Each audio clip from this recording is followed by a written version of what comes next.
Nihongo to eigo to dochira ga ichiban suki desu ka? Seria um outro comparativo, certo? Mas com um sentido de pergunta. Exatamente. Nesse caso aqui, eu tô comparando duas coisas. Eu tô comparando duas coisas, mas também tô fazendo uma pergunta de qual você prefere, né? Qual você prefere? Qual você prefere, Milton? Coloca aí a resposta, usando o que a gente viu hoje aqui com o Iori. Como é que você responderia essa sua própria pergunta? Nihongo to, japonês, eigo to, inglês, dochira ga ichiban suki desu ka? Qual que você mais gosta? Coloca a resposta aí. E o Milton respondeu aqui a pergunta falando assim, Nihongo no hou ga desu yo, ga suki desu yo, né? Se você não coloca suki, você não deve colocar o ga, tá? Não faz sentido. Não faz sentido assim. Se você não colocar o suki, não faz sentido ter o ga. O ga, ele só deve existir aí com o suki. Nihongo no hou ga suki desu. Nihongo no hou ga suki desu. Se não tiver suki, não tem por que ter ga. Mas se fosse usar o Iori aí, seria eigo Iori mais do que inglês. Eigo Iori Nihongo no hou ga suki desu. Mais do que o Iori. E o no hou, ele é usado para indicar uma opção ou direção. E você não precisa usar ele é opcional. Então você pode falar eigo Iori mais do que em inglês. Nihongo ga suki desu. Não precisa falar Nihongo no hou ga suki desu. Pode falar, claro, mas não é necessário. Quando tem um meshi e depois um te, seria tipo um sobre tal coisa. Exemplo, bushite. Não é sobre o radical exatamente, né?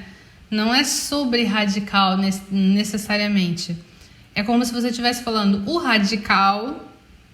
Por exemplo, bushite muzukashii desu. Bushite wakaranai. Eu não entendo bushu, eu não entendo radicais. É difícil radicais. Ou então, bushite kantan desu yo. Radical é fácil, radical é uma coisa fácil. Bushite, né? Aqui no caso, você tá usando te, esse te, ele é informal, tá? Esse te. Bushite, na verdade, o que entra aí é toyu. Bushu toyu no wa, bushu toyu mono wa, bushu, o bucho, parece que eu tô falando da barriga, né? O bucho, enchi o bucho de comida. O bucho, né? Eu tô falando isso, é toyu, né? O te, ele é informal e ele é usado apenas na fala, tá? Eu não sei se vocês estão ligados nisso, fiquem ligados nisso, ok? Bushite, bushu toyu mono wa, bushu toyu no wa, os radicais, né? Puru ga aru ga hoshii desu. Quero uma casa que tenha piscina. Hon o yomu jikan ga arimasen. Não tenho tempo para ler livros. Acabou sendo a tradução de para, tá certo entender dessa forma? E aqui o Luiz ele completou com Milton, talvez puru aru ie. Dessa forma, também faz o quê? Casa que tem piscina. É exatamente isso. Você está usando as palavras para dar uma característica. Você está pegando quase uma frase inteira para dar uma característica àquela coisa. Em português a gente chama isso de frase relativa. Isso é muito doido, eu não vou entrar nesses detalhes, não. Mas, por exemplo, casa que tenha piscina puru ga aru ie ga hoshii, né? Aí você esqueceu do ie, né? Puru ga aru ie, uma casa que tenha piscina. Puru ga aru ie ga hoshii desu. Eu quero uma casa que tenha piscina. Você escreveu a frase, você esqueceu do mais importante, que é a casa. Não adianta ter piscina se não tem a casa. Se só piscina flutuando, não adianta, né?